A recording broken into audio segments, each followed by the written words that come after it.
And although we are not fighting this war to free the Iranian people, they are now free, or might be, depending on who seizes power, and we have no idea who that will be. The messaging on this thing is, to put it mildly, confused. I shared it and I was like, this is just true. The administration needs to get their story straight.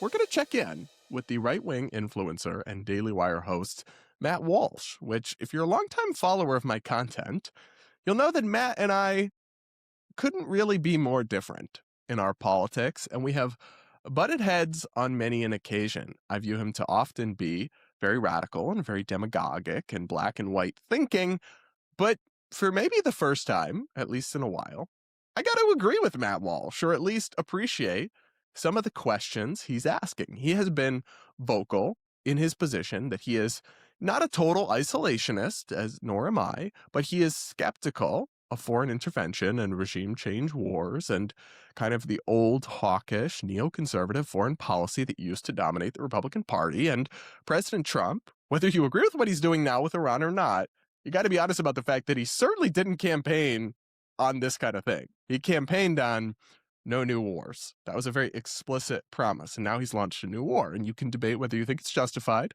A lot of you are in my comments have very strong feelings that it is. I hear you. I don't agree fully, but I understand, and we can have this dialogue and this perspective. But we can't pretend that like Trump isn't mixing it up a little here. He obviously is. And what the result of that has been a lot of like MAGA influencers or pro-Trump influencers instantly flipping on a dime, who have all these tweets against Iran, a war with Iran, now cheering and just parroting the administration, saying, yes, go, go, go. I can respect people with either opinion on the issue. I can't respect the flip-floppers, though. And to Matt's credit, on this issue, he's not a flip-flopper. He's actually asking serious questions and holding the administration accountable and just trying to get clarity on the messaging here, which has been very muddled. And so much so that the White House press secretary, Caroline Leavitt, felt it necessary to put out a response directly to Matt Walsh. We're going to go over what he said and then her response as well. Here's his original tweet. So far, we've heard that although we killed the whole Iranian regime, this was not a regime change war. And although we obliterated their nuclear program, he's referring to previously, we had to do this because of their nuclear program. And although Iran was not planning any attacks on the U.S., they also might have been, depending on who you ask. And although we are not fighting this war to free the Iranian people, they are now free, or might be, depending on who seizes power, and we have no idea who that will be. The messaging on this thing is, to put it mildly, confused. And listen, I almost always find myself in disagreement with Matt Walsh, but I shared that tweet when I first saw it. Now it's blown up and has over 7 million views. I shared it and I was like, this is just true. The administration needs to get their story straight. Pick a lane and stick to it as to why they're doing this and why it's so essential and so urgent that it must be done now, with no authorization from Congress, no making the case to the public for a new war. Just instantly had to go in and do it. Bang, drastic escalation. Is it a regime change war? They've talked about that. I saw one Republican, I forget who, but I can double check after. And if for some reason this is wrong, I'll edit it out. But I'm pretty sure that they said this. A Republican politician was like, it's not a regime change war. It's just a war that changed the regime. And I'm like, oh boy, that's what we're doing. And now the White House, Trump and Pete Hegseth have both directly called it a war, but now they're sending out talking points to the House Republicans saying, no, it's a what did they say? Limited military operation or something. They're saying it's not a war. It's like, come on. And it's like, oh, they told us mission accomplished. We totally obliterated Iran's nuclear facilities and capacities when we struck last year. But actually, no, we had to attack because we can't let them get a nuclear weapon. So wait, were you lying then? Or are you lying now? Because there's no way you can rebuild a whole nuclear program that even now our intelligences are many years away from being able to target the U.S. or anything like that. After we totally obliterated all the major sites. That's a direct quote from the White House, right? But now it's like urgent. We must act now to stop them from having a nuclear weapon. It's like obviously very muddled here. Now they're talking about, did we do this because Iran was about to attack, or Israel was about to attack Iran, and Iran would have retaliated after Israel's attack by attacking us. And it's like, wait, are you saying that we can't control Israel? We can't tell Israel, hey, don't attack. We're still negotiating. We give you billions of dollars a year. Don't do this. That's interesting. That's probably a very counterproductive message to put out there, that like, well, Israel really made this decision and it's beyond our control. I don't think that is what the MAGA base is going to want to hear. But I found it interesting and kind of telling that the press secretary felt it necessary to respond to Matt Walsh. So clearly this critique is like, they're hearing this from a lot of people. If she is putting out statement length replies to conservative podcasters asking these questions, not to like downplay Matt Walsh. I'm just saying it's telling that she felt the need to put out this statement. And I will say that his question to her was like, the administration's messaging is, to put it mildly, confused. That's what he said. And her response was, it's not confusing at all. Here's the 6 different extremely broad and vague goals that we have. Anyway, let's just read her reply. On Saturday, President Trump released a statement laying out clear objectives to the American people for Operation Epic Fury. Let me reiterate them. 1. Destroy the Iranian regime's missiles and raze their missile industry to the ground. 2. Annihilate the Iranian regime's navy. I guess you could say those are clear objectives. I would agree. 3. Ensure the regime's terrorist proxies can no longer destabilize the region or the world and attack our forces. So this is where the objectives get extremely broad and vague. Iranian proxies could refer to like 10 different groups spread throughout the Middle East, and how we're going to be able to ensure they can't destabilize the region or the world or attack our forces is quite an open-ended question, and is exactly because the whole problem with these past regime change wars, or part of it, is that they didn't have a clear objective to achieve, and then you're done and then you're out, right?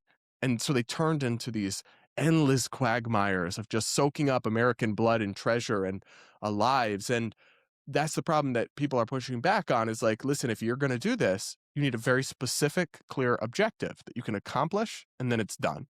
And we're already getting into objectives that are extremely vague and extremely open-ended.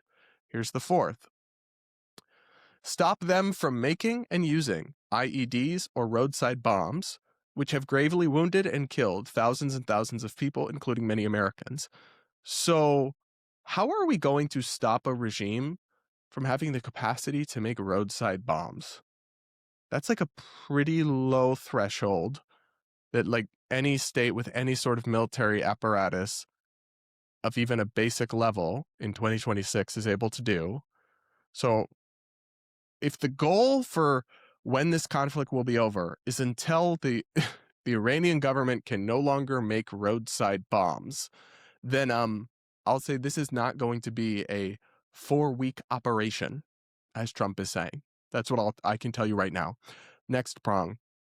Guarantee that Iran can never obtain a nuclear weapon.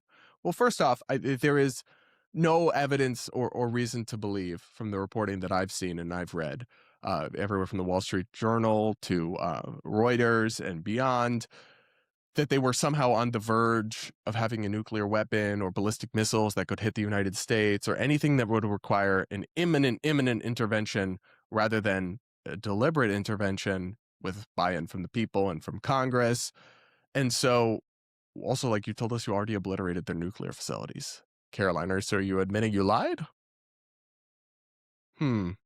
Anyway, preventing this radical regime and its terrorist leaders from threatening America and our core national security interests is a clear-eyed and necessary objective. So is it a regime change war or not? And are these objectives clear and concrete and short-term and tangible, or are they not?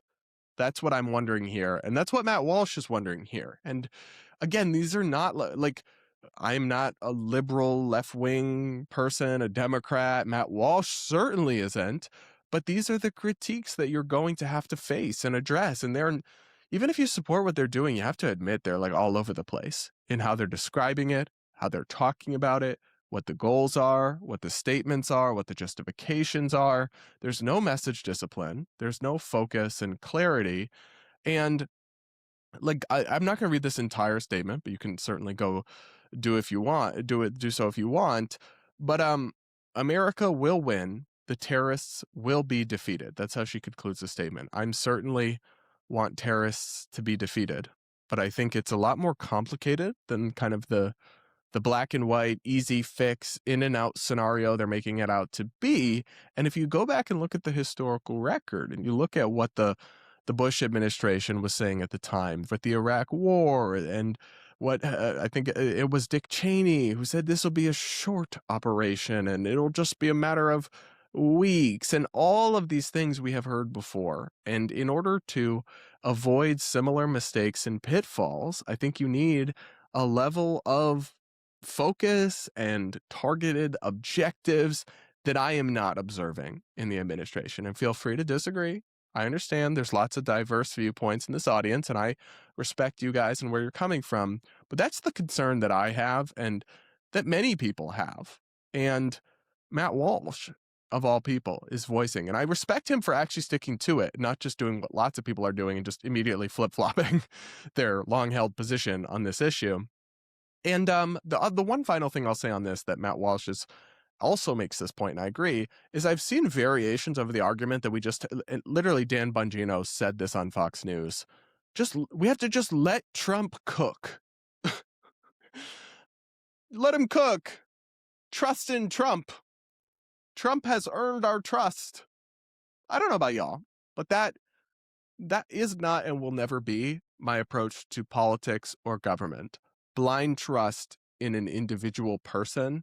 And some of these influencers who are so outspoken, no war with Iran, no new wars, Kamala's going to start a war, Trump's going to be the peace president, are now saying, well, I guess all that's out the window, but trust in Trump. No, actually, we're going to ask questions about the people in power who are making life and death decisions about American service members and about civilians in other countries and all sorts of stuff that are potentially dragging our country into another extremely costly conflict. We're not just going to blindly trust in any political leader, Republican, Democrat, Independent, Communist, whatever. That's not happening. Critical thinking, rational people don't do that. That's what mindless, partisan, tribalist automatons do. And if that's you, okay, I guess, but that's not me. And apparently it's not Matt Walsh, at least not on this issue. So he wrote in another tweet that got millions of views, if you're a proponent of this war, so be it. Make your case. But lecturing skeptics for not, quote unquote, trusting Trump is the dumbest argument you could possibly make.